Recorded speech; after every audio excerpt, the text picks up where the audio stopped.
Oi, galera. Salve, salve. Passando aqui para comentar com vocês sobre fazer uma análise, né? Uma pequena análise de um livro que eu li. E quando eu peguei esse livro na biblioteca, eu peguei uma expectativa assim, nossa, livro de romance, né? Literatura infanto juvenil. Um dos autores, que é o Pedro Bandeira, que eu li vários livros dele, né, na adolescência. Enfim, esse livro vai ser bom, né? E aí eu falei, eu vou pegar esse livro.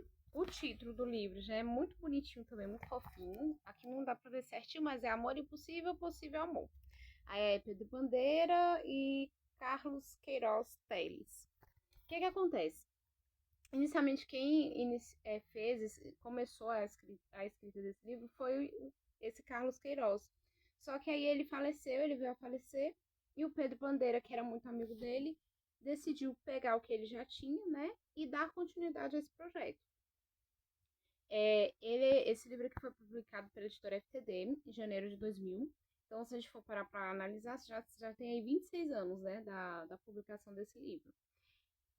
E é, eu comecei pensando assim, nossa, é um livro sobre romance. E de fato é um livro sobre romance. Mas eu confesso que eu me decepcionei. E eu vou falar pra vocês o porquê. Mas antes disso, é interessante a gente apresentar aí a questão das pessoas, dos personagens do livro. Então a gente tem a personagem principal, que é a Fernanda. Ela é uma menina que tem 14 anos, uma menina muito estudiosa, muito dedicada. Ela é filha única, mora com os pais dela. E um detalhe importante, que eu acho que isso é interessante para a construção dessa personagem, é que o pai dela, ele tá passando por um momento de doença. Ele tá até sem poder trabalhar, enfim.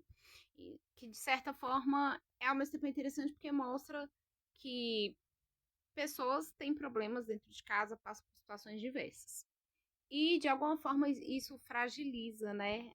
Deixa a gente um pouco mais sensível a várias questões, inclusive a questão mesmo emocional, amorosa. Temos depois aí também, deixa eu pegar aqui a colinha. Temos Daniel. Daniel, ele era, digamos assim, o crush da Fernanda. Ela alimentava por ele um amor platônico. E ele é o irmão da melhor amiga dela, que se chama Clarissa. Então, é interessante, porque eu acho muito legal, assim, que no início a Fernanda fala que ela tem uma caixinha, que ela guarda várias coisas que faz com que ela lembre de Daniel, que, né, ela faz essa ligação com Daniel. E aí, cara, a gente de alguma, eu não sei se os adolescentes de hoje têm isso, tá, gente, mas eu tive. A gente tem essa coisa de guardar lembrancinhas, guardar foto, guardar. Ai, sei lá, vamos supor. Eu acho que até numa determinada parte do livro ela fala que pegou dele, não sei se um fio de cabelo dele, guardou. Então, assim, coisas bobinhas, assim, digamos assim, mas que para quem tá ali naquela fase da adolescência, né? Desses amores muito rápidos, assim, muito intensos, dessas paixões, né? Acaba se apegando a isso, a objetos, a lembrancinhas. E aí ela tem essa caixinha, né? Que ela vai guardando ali tudo que faz com que ela lembre do Daniel. E ok, chega um determinado momento em que a família do Daniel vai precisar mudar da casa que eles moravam, porque eles moravam de aluguel. E a dona daquela casa, ela pede de volta. E aí já começa um pouco do drama, né? A Fernanda fica muito triste. Então ela tá perdendo a melhor amiga dela e tá perdendo o amor platônico dela, né? Que é o Daniel. E é aí que a gente vai ter a entrada de mais um personagem que é digamos assim, um coadjuvante, né? Um segundo personagem principal. O nome dele é Bruno. Ele é um rapaz, assim, extremamente estudioso também. Inclusive, a formação dele foi em letras, né? E ele é muito dedicado, bom filho.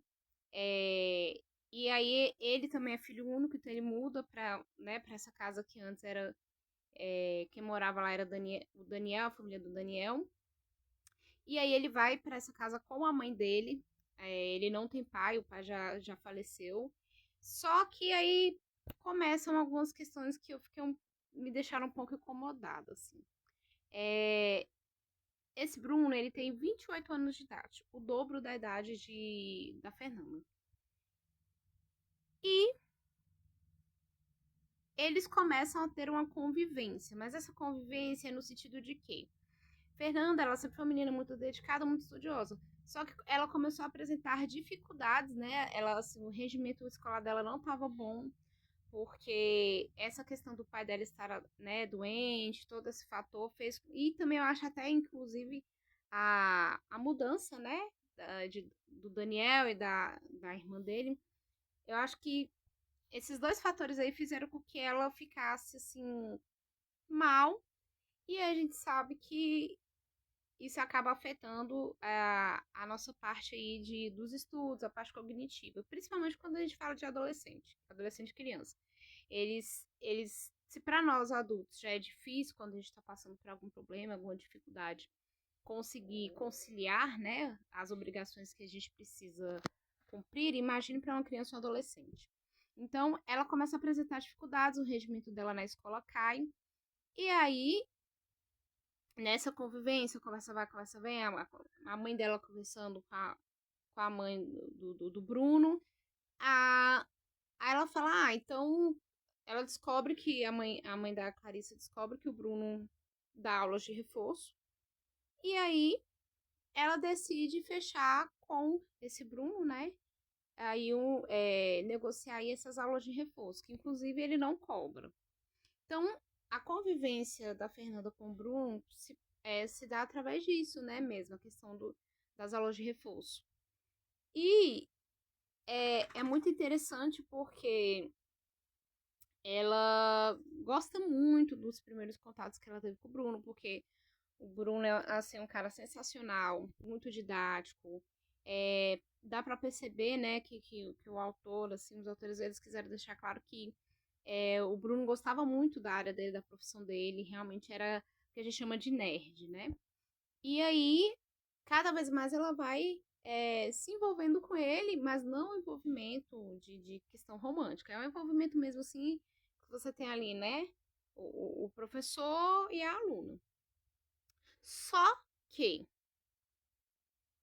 a fase da adolescência, eu sempre digo que é uma fase muito complicadinha. Os adolescentes estão com os hormônios à flor da pele e eles às vezes confundem as coisas, né?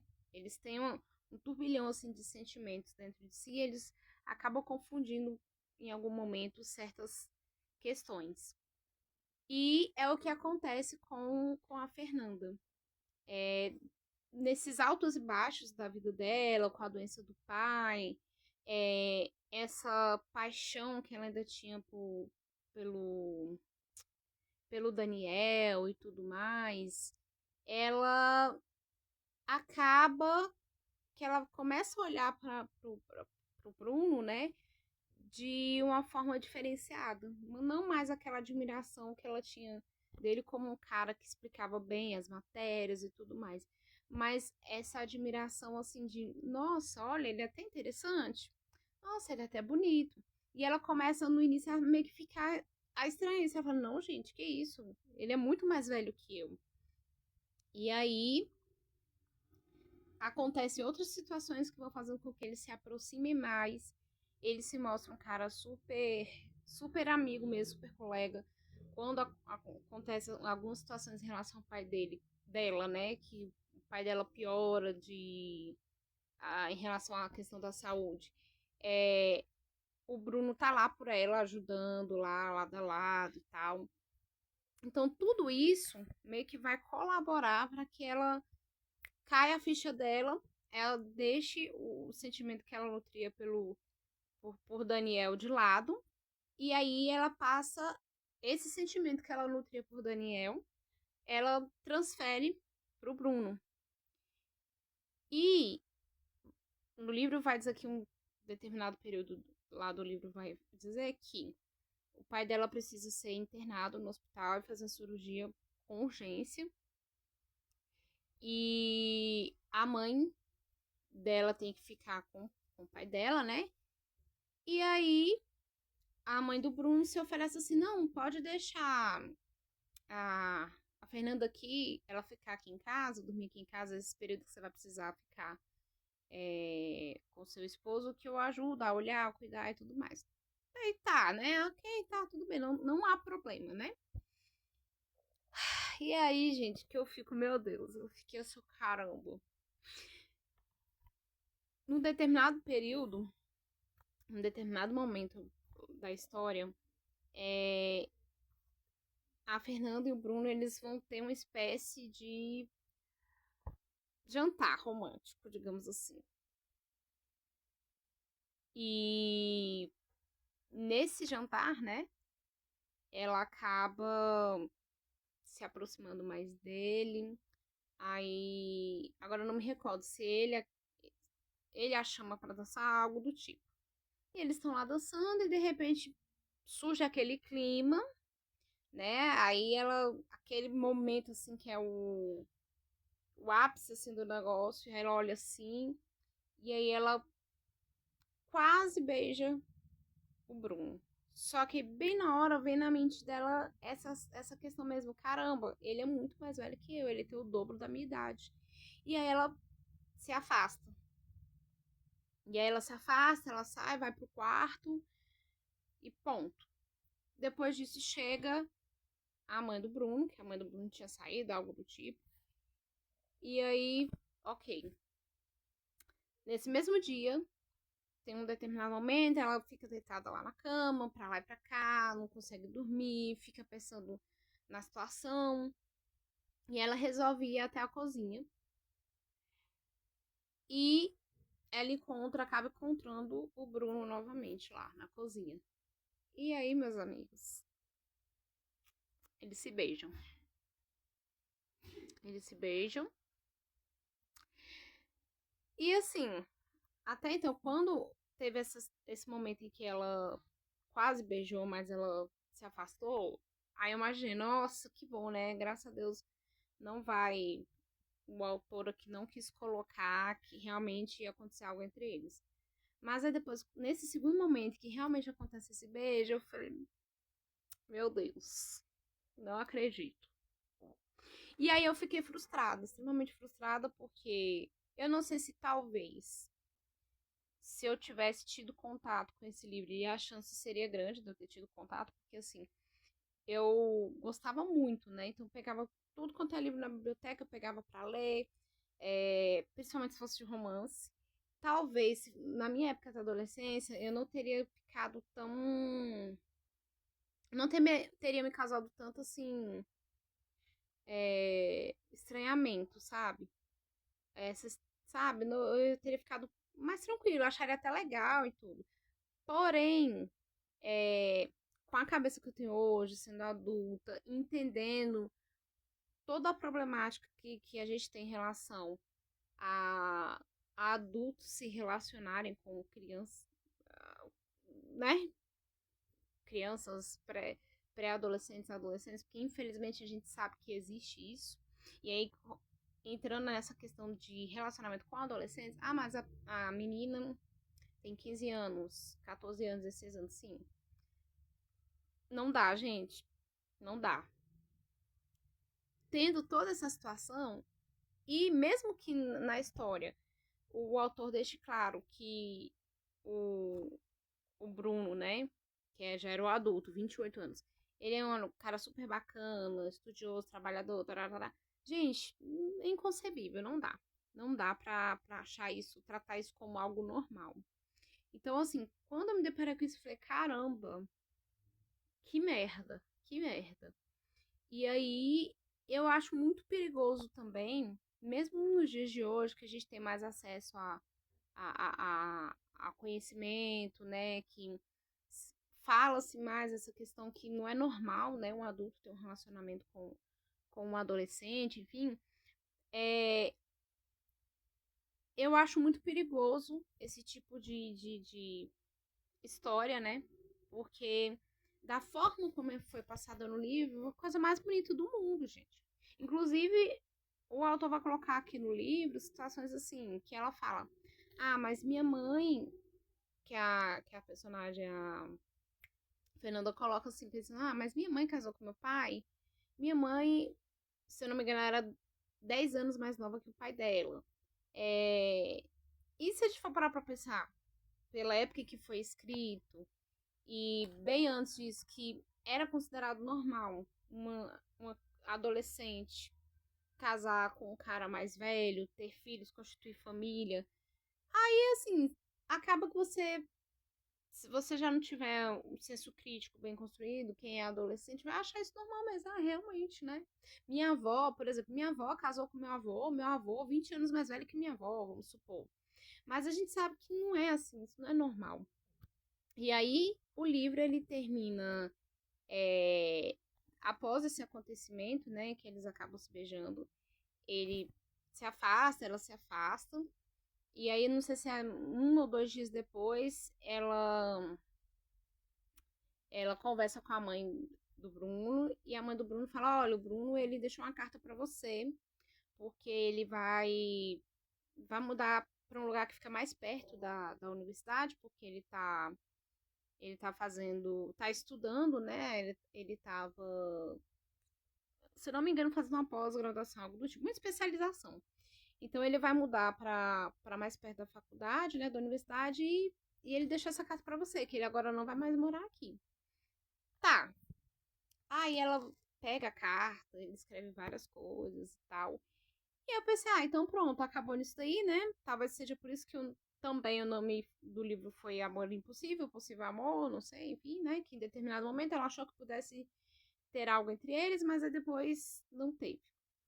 E aí ela lê a carta, ela fica mal, ela vai conversar com a mãe dela e, pasme, a mãe dela já tinha sacado que tinha algo rolando entre os dois. E a mãe dela não viu nenhum problema nisso. Aí eu entro nessa questão que eu falei pra vocês. Tem a questão cultural que tinha, né, na época de ser até normal, né, enfim. E chega um determinado momento que tanto a mãe dela quanto a mãe do Bruno fala assim: olha, se você pegar um ônibus para tal lugar que é na cidade lá da universidade dele, né? Você ainda consegue falar com ele, ainda dá tempo de falar com ele. E aí, gente, como nesses filmes que a gente tem, filmes de romance, sabe? O finalzinho, aquele final feliz, que o cara, a mulher vai correndo atrás do seu grande amor, que, ai, não, não me abandone, não me deixe. Ela simplesmente pega um ônibus com uma amiga dela, que acabou que eu nem falei da amiga dela, mas enfim. Ela pega o ônibus com essa amiguinha dela, uma outra amiga, né, que ela acaba tendo amizade, e vai até a universidade para poder conversar com o Bruno. E a história termina com eles dois conversando, se beijando, e dá a entender o quê? Que independente da idade dele, né, da idade que os dois têm, né, a diferença de idade que os dois têm, independente da distância, né, porque ele ficaria morando próximo à universidade e bem longe, bem mais longe da casa dela, esse amor impossível pode, pode ser um possível amor. Aí eu fiquei assim, meu Deus, eu fiquei assim.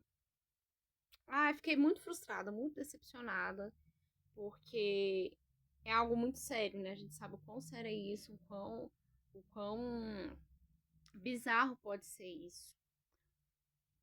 Mas, assim, a leitura é isso, né, gente? A literatura, né? A leitura, ela provoca isso em nós, né?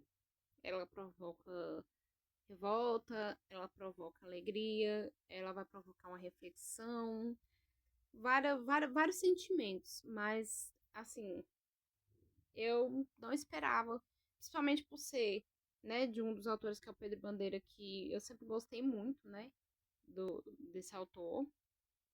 E Não sei, cara, sabe? Fico pensando, gente, sei lá, mesmo que for aquela época for, né, a gente coloca assim, se foram foi outro tempo, foi outra situação, mesmo assim é inconcebível, né, a gente pensar nessa situação. E aí fico alerta, né, porque claro que hoje em dia os adolescentes têm acesso a só o lance dos adolescentes, das crianças é internet. Mas na minha época, né, anos 90, 2000, a gente ainda não tinha essa questão da internet. Então, o nosso acesso era a TV aberta, né? E livros. Então, assim, vocês que são pais aí, né? Que já tem os filhos de vocês aí numa fase que já conseguem ler essas coisas, tomem muito cuidado, né? E eu falo assim, mas hoje em dia quase nenhum adolescente gosta de ler. Eu sei. Mas nós ainda temos muitos adolescentes que eles amam ler, né? E o cuidado que eu falo é de saber mesmo que tipo de leitura, né? Que tipo de literatura seu filho, sua filha tá tendo contato. Porque eu acho que a melhor coisa que tem é você saber o que seu filho, sua filha lê e você trocar uma ideia, você alertar, porque nem sempre esse adolescente ele vai estar com um pensamento crítico de entender que tipo, isso aqui não tá certo, isso aqui é errado. E eu sinceramente acho que o autor ter trabalhado, né, esse, esse tipo de temas, essa temática, não foi para fazer crítica. A gente sabe quando é algo que você vai abordar ali na obra, que é para fazer uma crítica ao comportamento da sociedade. Mas eu vejo aqui que não foi para fazer uma crítica, é porque realmente na cabeça dele, na cabeça do outro autor, né, que escreveu inicialmente, era super comum, bacana, entendeu? Então eles simplesmente foram lá e, publicaram e tá tudo certo.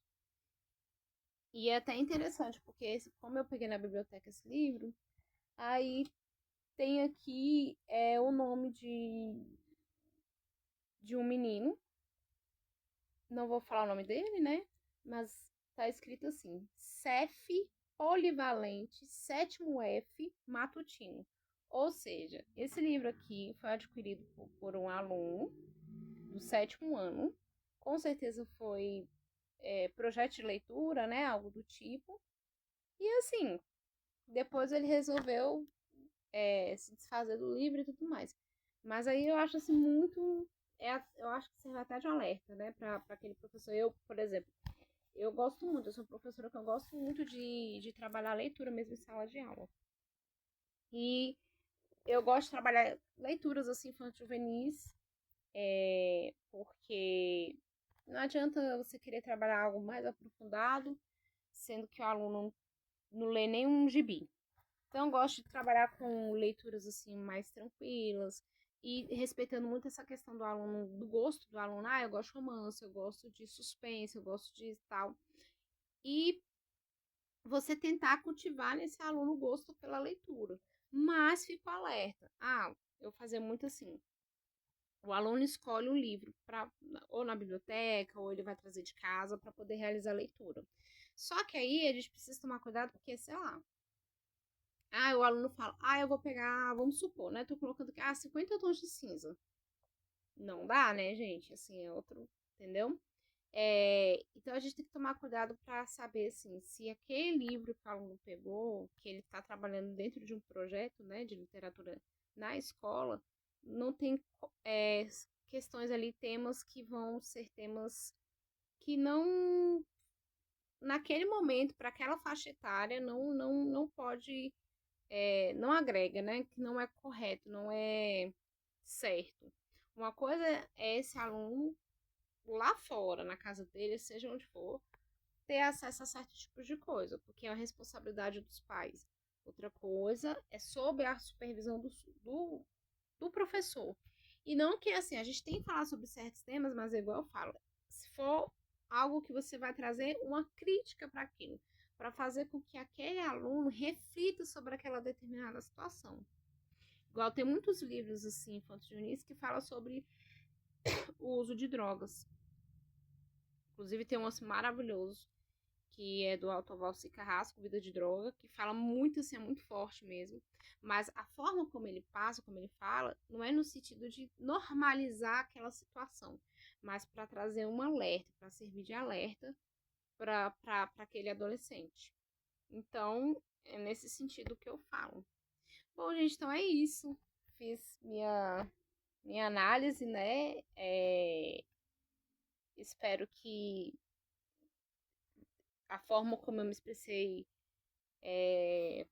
foi uma forma assim esclarecedora, né? Assim espera. É a primeira vez que eu tô fazendo isso dessa forma, porque quando eu tô em sala de aula, que eu vou trabalhar algumas coisas, eu sempre falo, né? Mas dessa forma eu nunca fiz. E aí eu vou trazer outros livros para vocês, outras análises e a gente vai trocando ideia. Muito obrigada por quem assistiu. Quem não assistiu tudo também não tem problema, a gente tá tudo certo, né? Porque aqui eu hablo demais, eu falo demais. Mas quem assistiu, muito obrigada e é isso.